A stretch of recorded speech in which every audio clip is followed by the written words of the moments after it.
এই মুহূর্তে আমার সরাসরি নজর রাখতে হচ্ছে ইসরোর দিকে। প্রধানমন্ত্রী নরেন্দ্র মোদী তিনি রয়েছেন সেখানে এবং অভিবাদন জানাচ্ছেন বিজ্ঞানীদের। এখানে ইসরোর প্রধান সোমনাথ তিনি রয়েছেন এবং অন্যান্য বিজ্ঞানীরা রয়েছেন এখানে।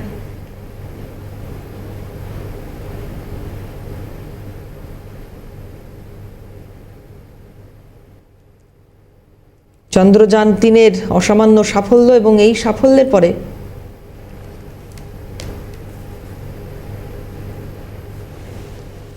সরাসরি দেশবাসীর উদ্দেশ্যে বার্তা দিয়েছিলেন প্রধানমন্ত্রী এবং সেই সময় ইসরোর এই সাফল্যকে কুর্নিশ জানিয়েছিলেন, বিজ্ঞানীদের কুর্নিশ জানিয়েছিলেন এবং দেশে ফেরার পরেই সরাসরি ইসরোয়ে চলে আসেন তিনি। मेरा स्वागत इसरो में ये कंट्रोल सेंटर में। Thank you sir.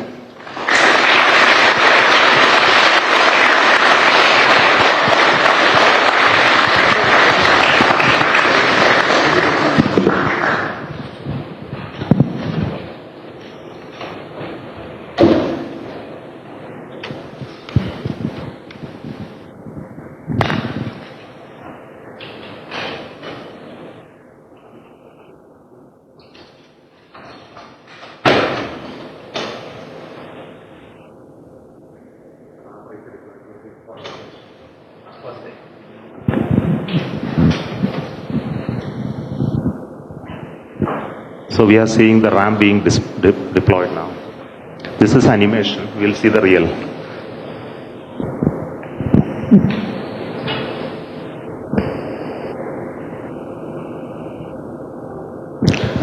Next solar panel of the ramp of the rover Pragyan opens. Then it establishes communication with the lander. Yeah.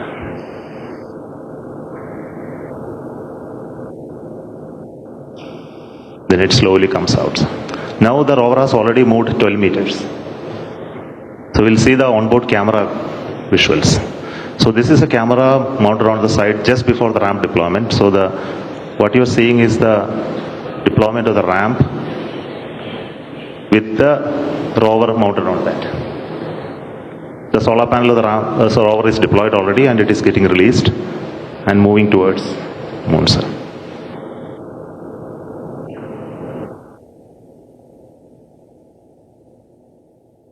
So these images take a lot of time to come to Earth because data rate and processing. So now this is the early morning image of today morning. The rover is almost out of the field of view. It will turn in the day today and look at the lander and take more pictures. Thank you.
It shows the Indian flag on the wall.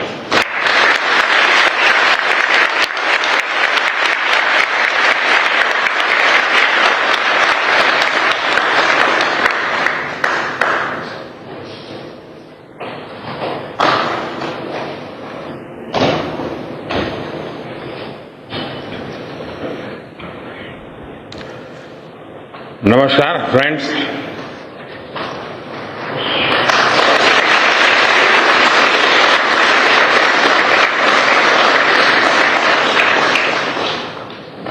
आप सभी के बीच आकर आज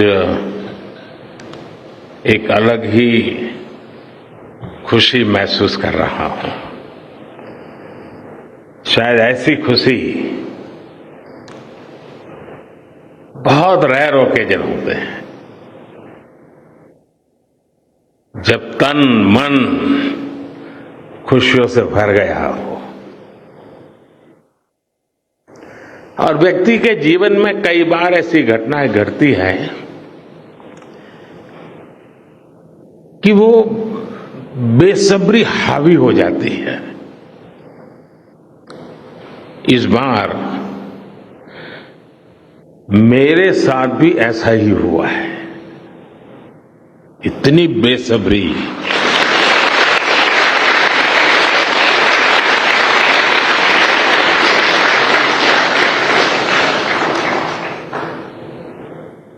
मैं south Africa में था, फिर Greece का कार्यक्रम था तो वहां चला गया, लेकिन मेरा मन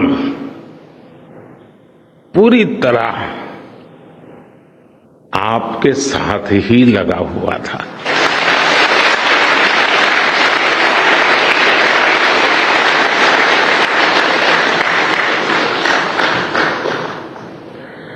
लेकिन कभी कभी लगता है कि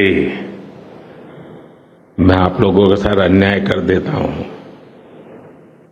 बेसब्री मेरी और मुसीबत आपकी। इतनी सवेरे सवेरे आप सभी को और इतना और टाइम, लेकिन बस मन कर रहा था जाऊं आपको नमन करूं। आपको दिक्कत हुई होगी, लेकिन मैं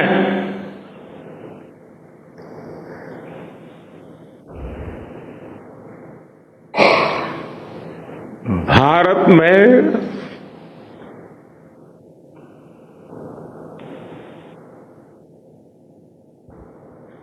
आते ही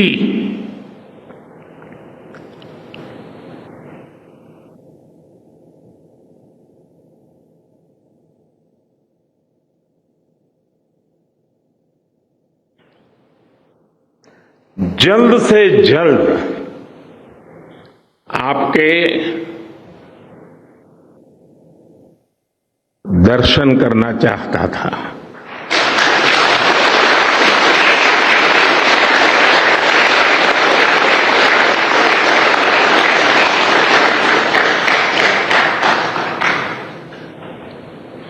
आप सबको सैल्यूट करना चाहता था।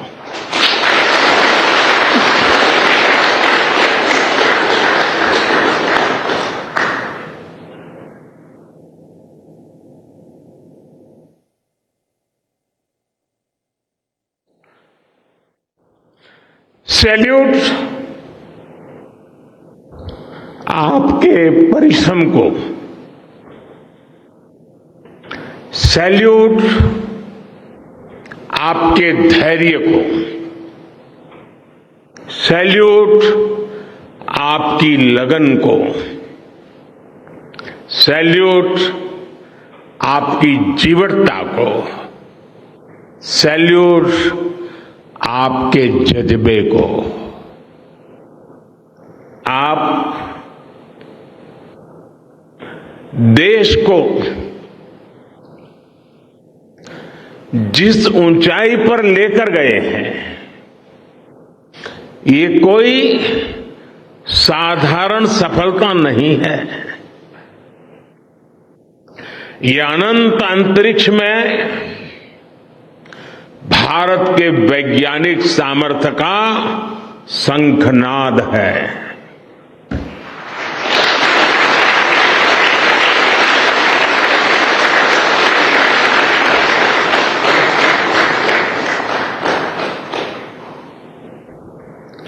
India India is on the moon.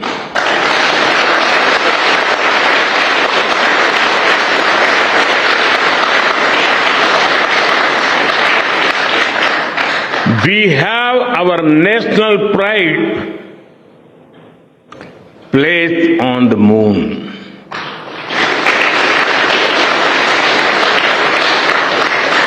हम वहां पहुंचे जहां कोई नहीं पहुंचा था।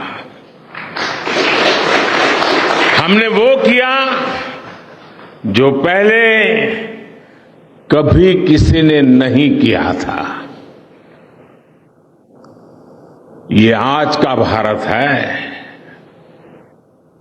निर्भीक भारत, जुझारू भारत।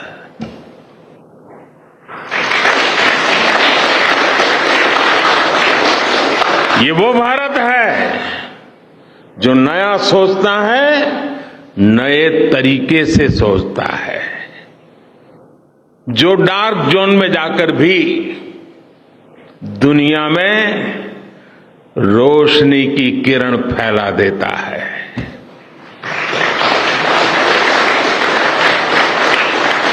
इक्कीसवीं सदी में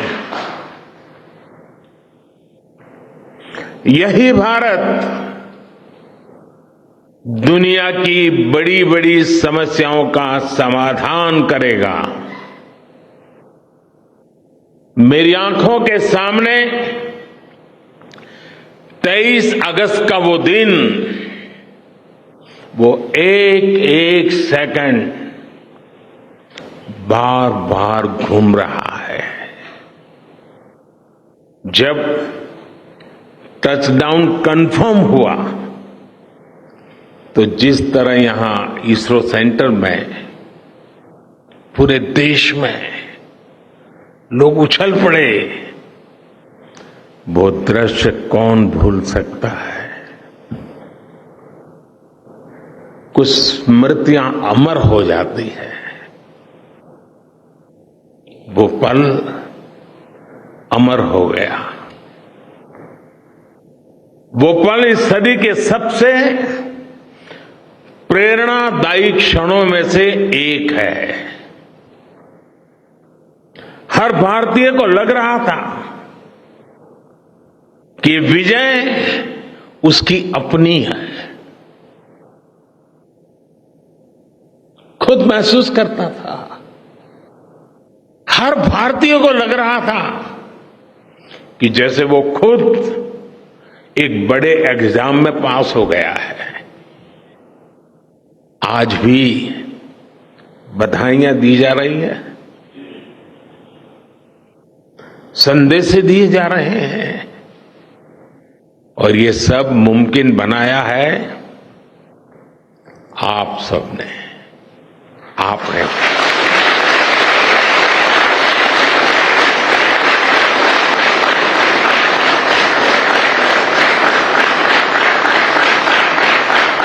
देश के मेरे वैज्ञानिकों ने ये मुमकिन बनाया है। मैं आप सबका जितना गुणगान करूं वो कम है। मैं आपकी जितनी सराहना करूं वो कम है। साथियों, मैंने वो फोटो देखी जिसमें हमारे मून लैंडर ने अंगद की तरह चंद्रमा पर मजबूती से अपना पैर जमाया हुआ है।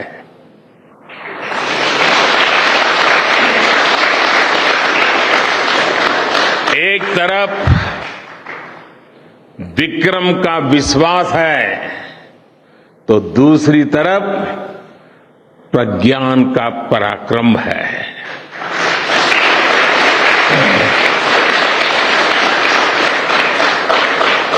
हमारा प्रज्ञान लगातार चंद्रमा पर अपने पद चिन्ह छोड़ रहा है। अलग अलग कैमरों से ली गई जो तस्वीरें अभी रिलीज हुई और मुझे देखने का सौभाग्य मिला, वो अद्भुत है। मानव सभ्यता में पहली बार धरती के लाखों साल के इतिहास में पहली बार उस स्थान की तस्वीर मानव अपनी आंखों से देख रहा है और ये तस्वीर दुनिया को दिखाने का काम भारत ने किया है।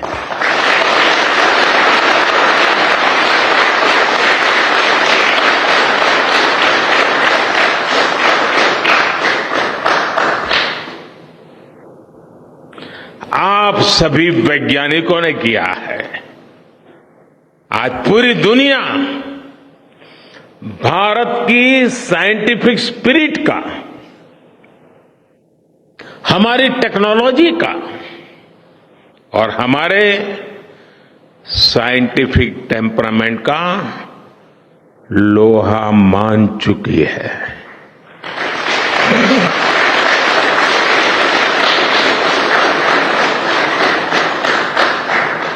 चंद्रयान महाअभियान सिर्फ भारत की नहीं बल्कि पूरी मानवता की सफलता है।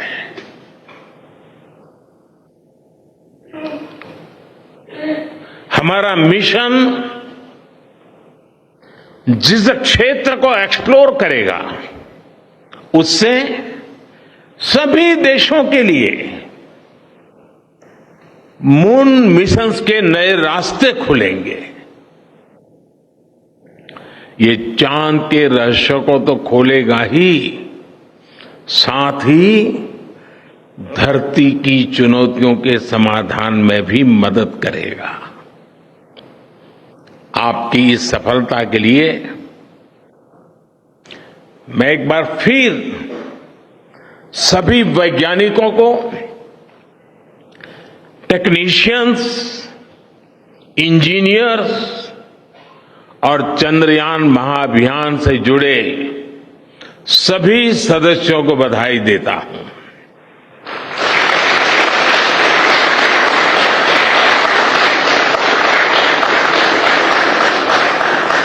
मेरे परिवारजनों, आप जानते हैं कि स्पेस मिशंस के टच डाउन पॉइंट को एक नाम दिए जाने की वैज्ञानिक परंपरा है।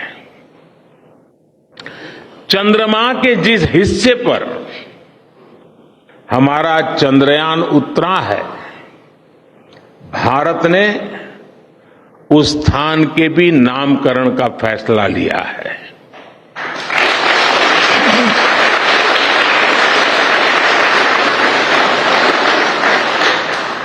जिस स्थान पर चंद्रयान 3 का मून लैंडर उतरा है, अब उस पॉइंट को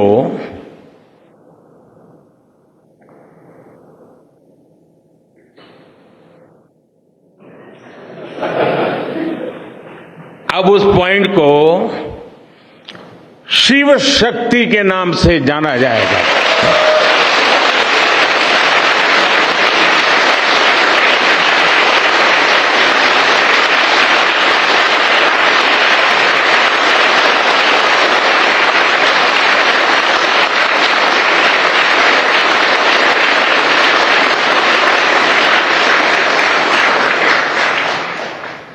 शिव में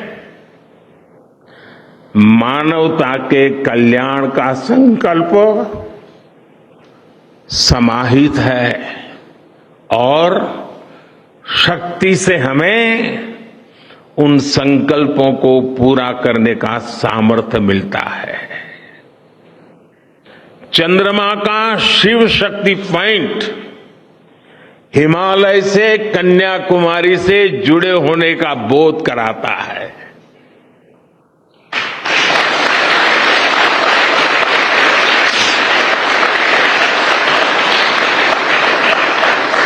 हमारे ऋषियों ने कहा है, येन कर्माण्य पशो मनीषिणो यज्ञे कुण्वन्ति वित्तेषु धीरः यत्पूर्व यक्ष्मन्तः प्रजानां तन्मे मनः शिव संकल्पमस्तु। अर्थात जिस मन से हम कर्तव्य कर्म करते हैं, विचार और विज्ञान को गति देते हैं, और जो सबके भीतर मौजूद है, वो मन शुभ और कल्याणकारी संकल्पों से जुड़े।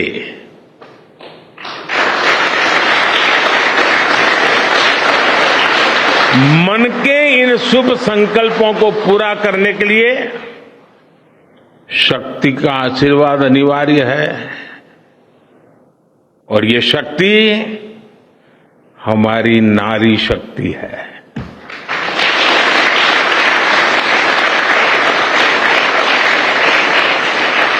हमारी माताएं बहनें हैं। हमारे यहां कहा गया है, सृष्टि स्थिति विनाशानाम शक्ति भूते सनातनी। अर्थात निर्माण से प्रलय तक पूरी सृष्टि का आधार नारी शक्ति ही है।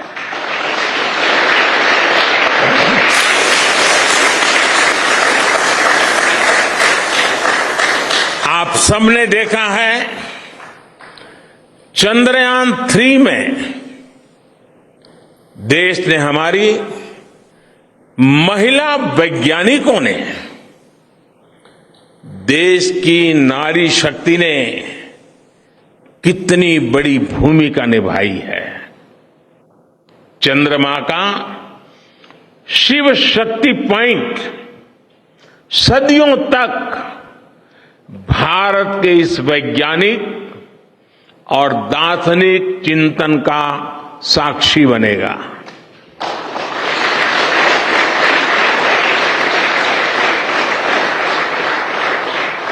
ये शिव शक्ति पॉइंट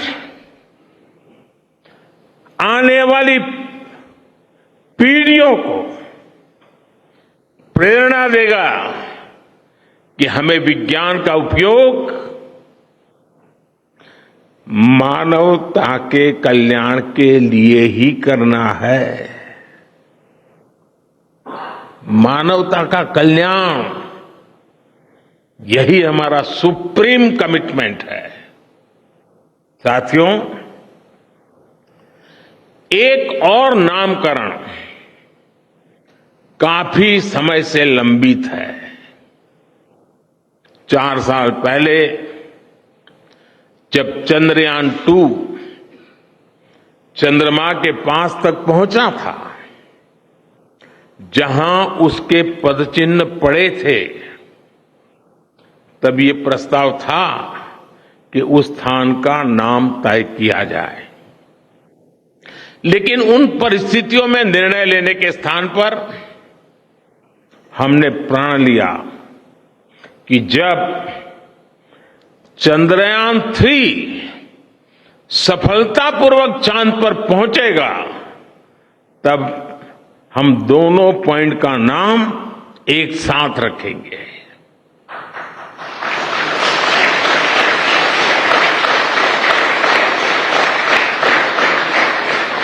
और आज मुझे लगता है कि जब हर घर तिरंगा है, जब हर मन तिरंगा है और चांद पर भी तिरंगा है, तो तिरंगा के सिवाय चंद्रयान 2 से जुड़े उस स्थान को और क्या नाम दिया जा सकता है।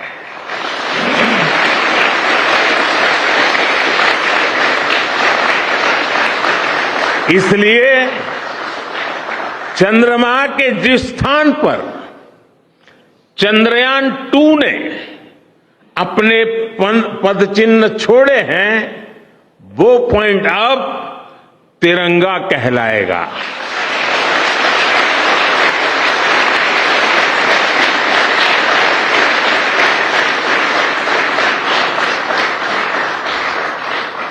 ये तिरंगा पॉइंट भारत के हर प्रयास की प्रेरणा बनेगा। ये तिरंगा पॉइंट हमें सीख देगा कि कोई भी विफलता आखिरी नहीं होती।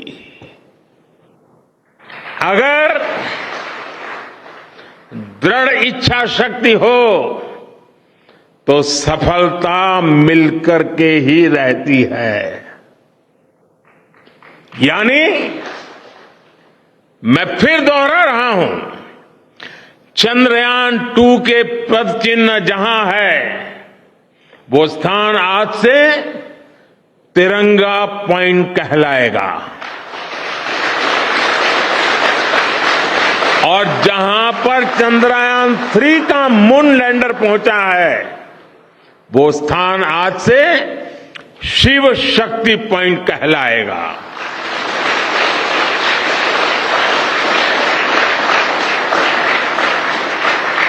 साथियों,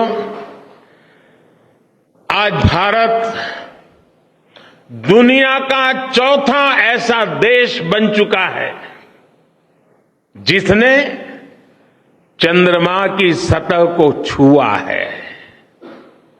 ये सफलता तब और अधिक बड़ी हो जाती है जब हम ये देखते हैं कि भारत ने अपनी यात्रा कहां से शुरू की थी।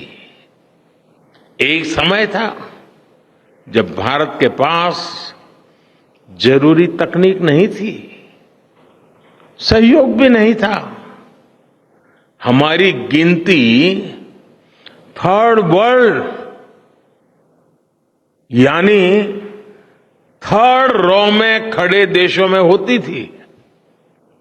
थर्ड वर्ल्ड थर्ड रो में खड़े हुए लोगों में होती थी।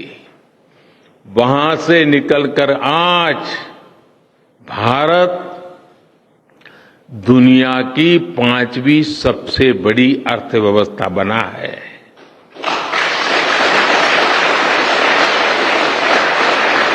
आज ट्रेड से लेकर टेक्नोलॉजी तक भारत की गिनती पहली पंक्ति यानी फर्स्ट रो में खड़े देशों में हो रही है। यानी थर्ड रो से फर्स्ट रो तक इस यात्रा में इसरो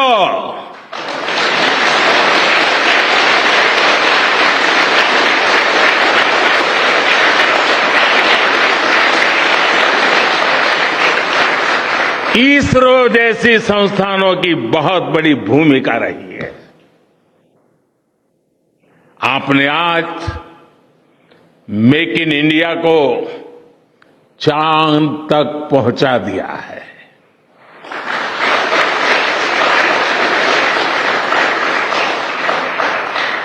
मेरे परिवारजनों, मैं आज आपके बीच आकर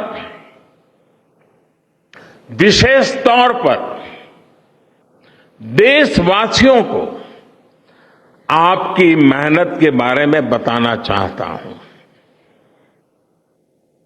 जो मैं बातें बता रहा हूं वो आपके लिए नई नहीं है, लेकिन आपने जो किया है, जो साधना की है, वो देशवासियों को भी पता होना चाहिए।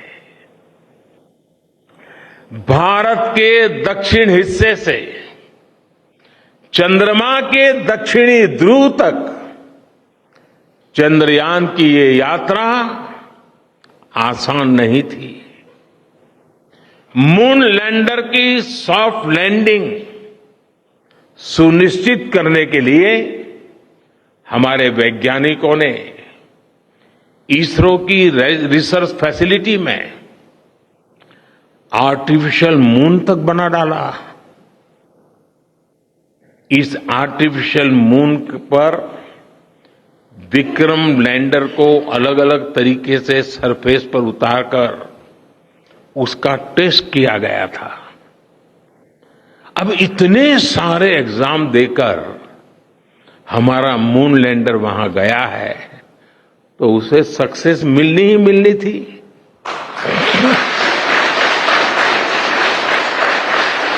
साथियों, आज जब मैं देखता हूं कि भारत की युवा पीढ़ी साइंस को लेकर, स्पेस को लेकर, इनोवेशन को लेकर इतनी एनर्जी से भरी हुई है, तो उसके पीछे हमारे ऐसे ही स्पेस मिशंस की सफलता है। मंगलयान की सफलता ने, चंद्रयान की सफलता ने, गगनयान की तैयारी ने देश की युवा पीढ़ी को एक नया मिजाज दे दिया है।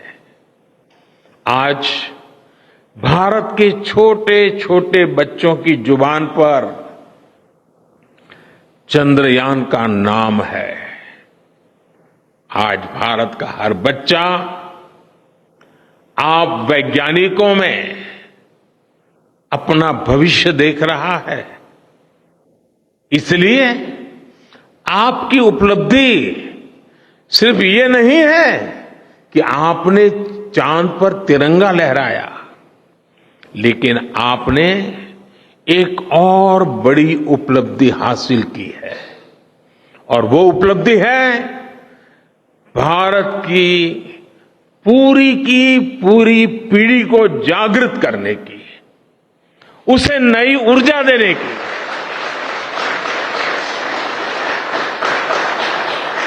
आपने एक पूरी पीढ़ी पर अपनी सफलता की गहरी छाप छोड़ी है। आज से कोई भी बच्चा रात में जब चंद्रमा को देखेगा तो उसको विश्वास होगा कि जिस हौसले से मेरा देश चांद पर पहुंचा है, वही हौसला, वही जज्बा उस बच्चे के भीतर भी है, उस युवा के भीतर भी है।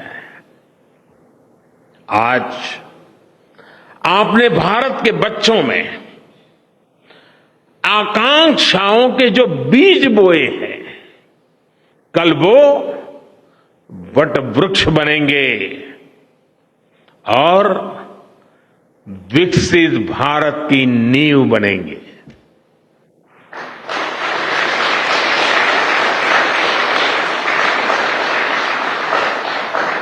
हमारी युवा पीढ़ी को निरंतर प्रेरणा मिलती रहे, इसके लिए एक और निर्णय लिया गया है।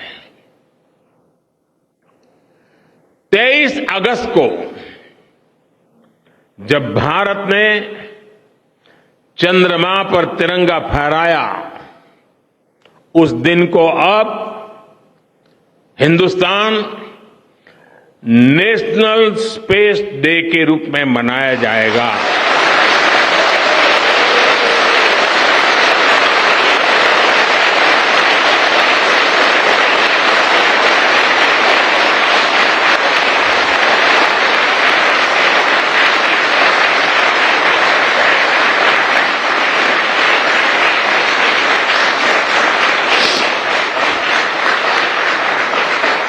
जब हर वर्ष national space day science, technology और इनोवेशन की स्पिरिट को सेलिब्रेट करेगा, हमें हमेशा हमेशा के लिए प्रेरित करता रहेगा।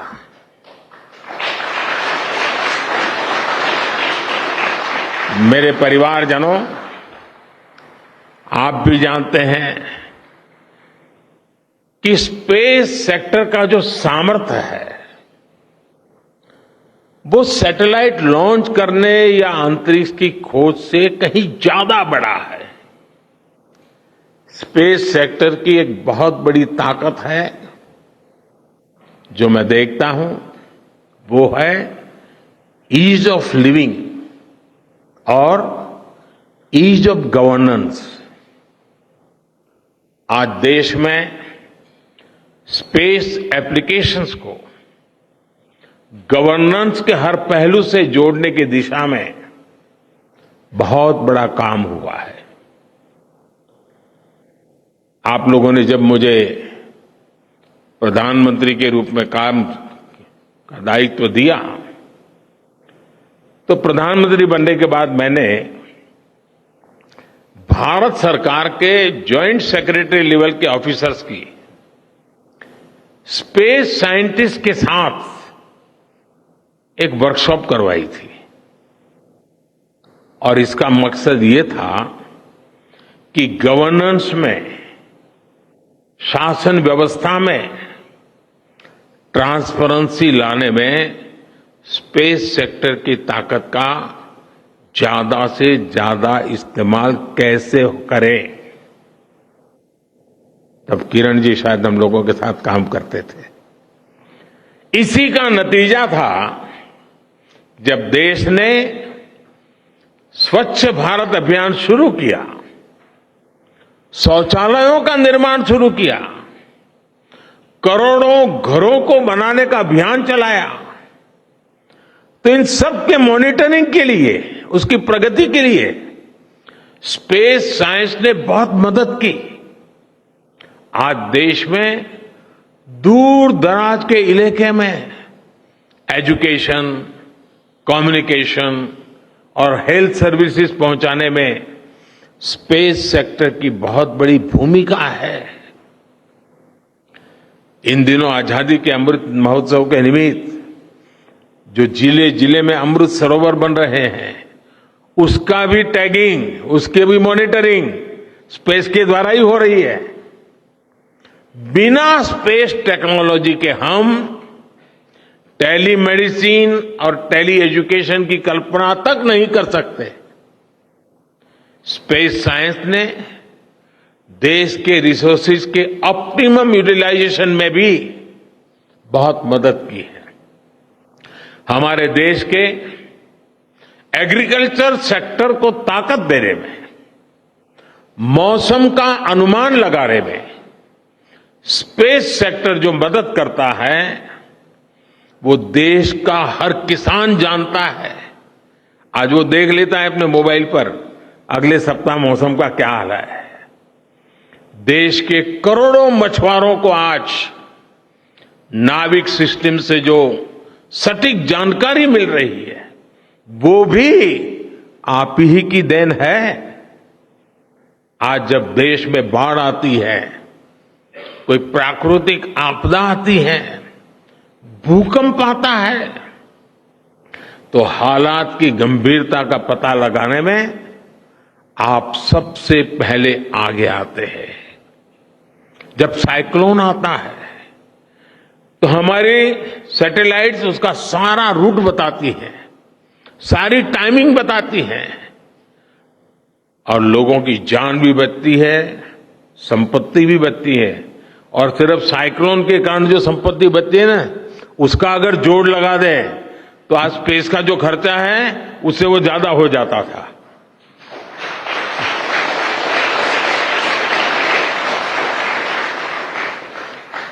हमारे PM Gatishakti national master plan का आधार भी स्पेस टेक्नोलॉजी ही है। और आज दुनिया भारत के इस गतिशक्ति प्लेटफॉर्म का अध्ययन कर रही है कि प्लानिंग और मैनेजमेंट में ये प्लेटफॉर्म कितना उपयोगी हो सकता है। इससे प्रोजेक्ट्स की प्लानिंग, एजुकेशन और मॉनिटरिंग में काफी मदद मिल रही है। समय के साथ बढ़ता हुआ स्पेस एप्लीकेशन का ये दायरा हमारे युवाओं के लिए अपॉर्चुनिटीज भी बढ़ा रहा है, अवसर बढ़ा रहा है। और इसलिए आज मैं एक सुझाव भी देना चाहता हूं और मैं चाहूंगा कि आपके यहां से जो रिटायर्ड लोग हैं वे इसमें काफी मदद कर सकते हैं। अब ये मत बोलिएगा कि इतनी सुबह सुबह मोदी जी यहां आए और कुछ काम भी दे करके जा रहे हैं। साथियों, मैं चाहूंगा कि इसरो केंद्र सरकार के विभिन्न मंत्रालय और राज्य सरकारें मिलकर गवर्नेंस में स्पेस टेक्नोलॉजी पर एक नेशनल हैकाथॉन का आयोजन करें। इस हैकाथॉन में ज्यादा से ज्यादा युवा, ज्यादा से ज्यादा यूनिवर्सिटी, ज्यादा से ज्यादा नौजवान वो शामिल हो, जुड़े। मुझे विश्वास है ये नेशनल हैकाथॉन हमारी गवर्नेंस को और प्रभावी बनाएगा, देशवासियों को मॉडर्न सॉल्यूशंस देगा। और साथियों, आपके अलावा मैं अपनी युवा पीढ़ी को एक और टास्क अलग से देना चाहता हूं। और होमवर्क के दिए बिना बच्चों को काम करने का मजा नहीं आता है। आप सब जानते हैं कि भारत वो देश है जिसने हजारों वर्ष पूर्व ही धरती के बाहर अनंत अंतरिक्ष में देखना शुरू कर दिया था। हमारे यहां सदियों पहले अनुसंधान परंपरा के आर्यभट्ट, ब्रह्मगुप्त, वराहमिहिर और भास्कराचार्य जैसे ऋषि मनीषी हुए थे। जब धरती के आकार को लेकर भ्रम था, तब आर्यभट्ट ने अपने महान ग्रंथ आर्यभट्टीय में धरती के गोलाकार होने के बारे में विस्तार से लिखा था। उन्होंने एक्सिस पर पृथ्वी की रोटेशन और उसकी परिधि की गणना भी लिख दी थी। इसी तरह सूर्य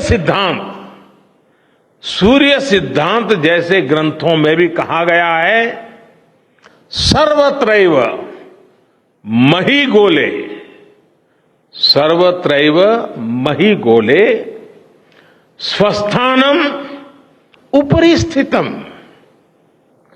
मन्यन्ते खेयतो गोलस तस्य क्व ऊर्ध्वं क्व वादः। अर्थात पृथ्वी पर कुछ लोग अपनी जगह को सबसे ऊपर मानते हैं, लेकिन ये गोलाकार पृथ्वी तो आकाश में स्थित है।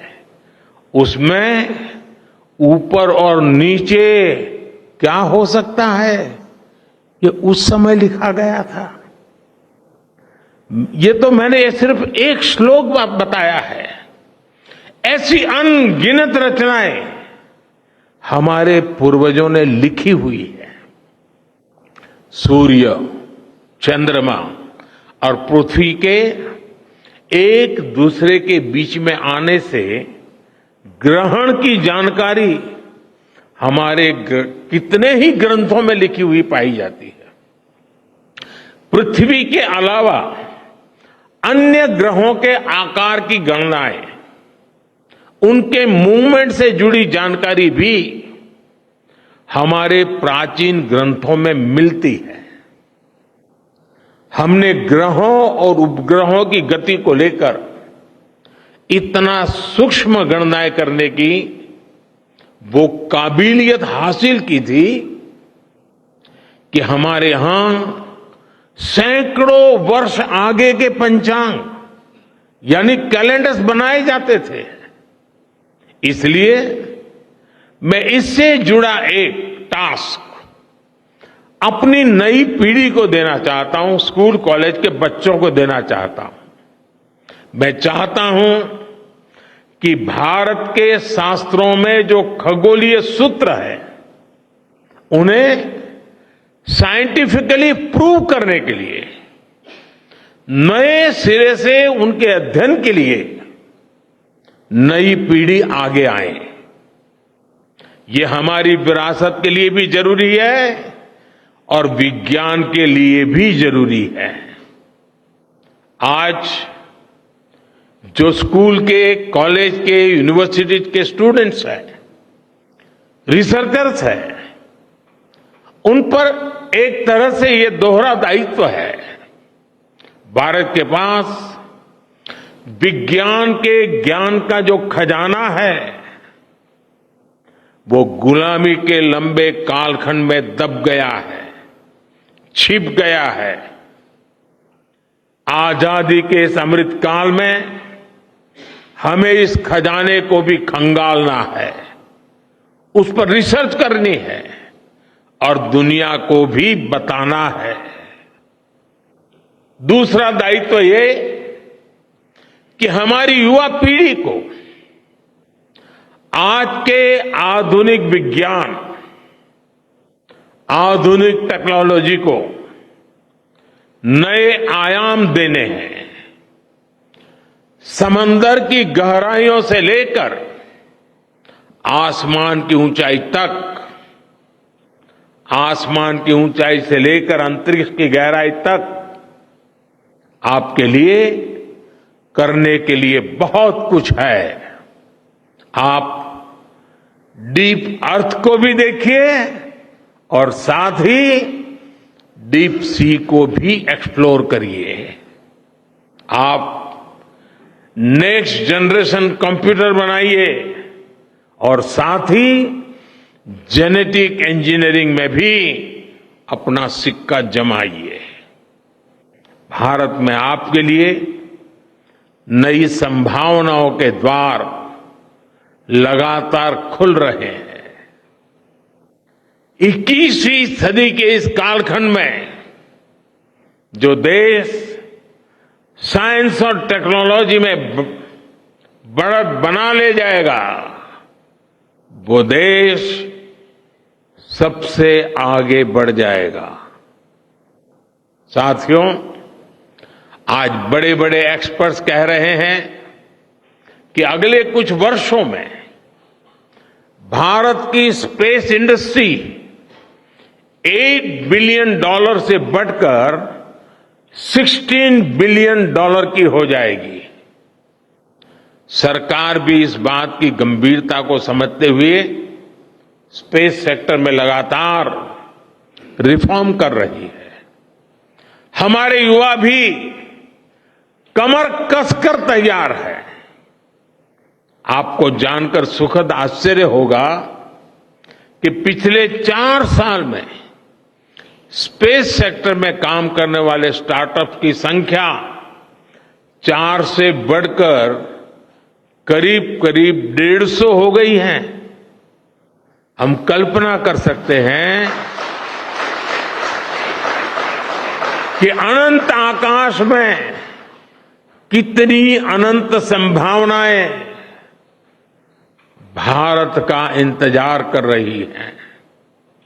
वैसे कुछ दिन बाद 1 सितंबर से MyGov हमारे चंद्रयान मिशन को लेकर बहुत बड़ा क्विज कंपटीशन लॉन्च करने वाला है। हमारे देश के स्टूडेंट्स इससे भी शुरुआत कर सकते हैं। मैं देश भर के स्टूडेंट से आग्रह करूंगा कि आप सभी बड़ी संख्या में इससे जुड़े। मेरे परिवारजनों, देश की भावी पीढ़ी को आपका मार्गदर्शन बहुत आवश्यक है। आप जो इतने सारे इंपॉर्टेंट मिशंस पर काम कर रहे हैं, वो आने वाली पीढ़ी ही आगे ले जाने वाली है। आप उन सभी के रोल मॉडल हैं। आपकी रिसर्च और आपकी वर्षों की तपस्या, मेहनत ने साबित किया है कि आप जो ठान लेते हैं वो आप करके दिखाते हैं। देश के लोगों का विश्वास आप पर है। और विश्वास कमाना छोटी बात नहीं होती है दोस्तों।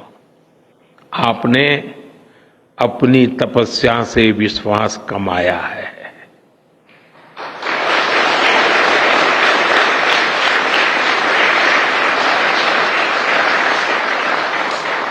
देश के लोगों का आशीर्वाद आप पर है। इसी आशीर्वाद की ताकत से, देश के प्रति इसी समर्पण भाव से भारत साइंस एंड टेक्नोलॉजी में ग्लोबल लीडर बनेगा। और मैं आपके बीच बड़े विश्वास के साथ बताता हूं, इनोवेशन की हमारी यही स्पिरिट ही 2047 में विकसित भारत के सपने को साकार करेगी। इसी विश्वास के साथ मैं फिर एक बार आप सबके दर्शन करके पावन हुआ हूं। देशवासी गौरव से भरे हुए हैं। सपने बहुत तेजी से संकल्प बन रहे हैं और आपका परिश्रम उन संकल्प को सिद्धि के तक ले जाने के लिए बहुत बड़ी प्रेरणा बन रहा है। आपको जितनी बधाई दूं कम है, जितना अभिनंदन करूं कम है। मेरी तरफ से करोड़ों करोड़ों देशवासियों की तरफ से, दुनिया भर की साइंटिफिक कम्युनिटी की तरफ से अनेक अनेक धन्यवाद, बहुत बहुत शुभकामनाएं। भारत माता की, भारत माता की, भारत माता की। धन्यवाद।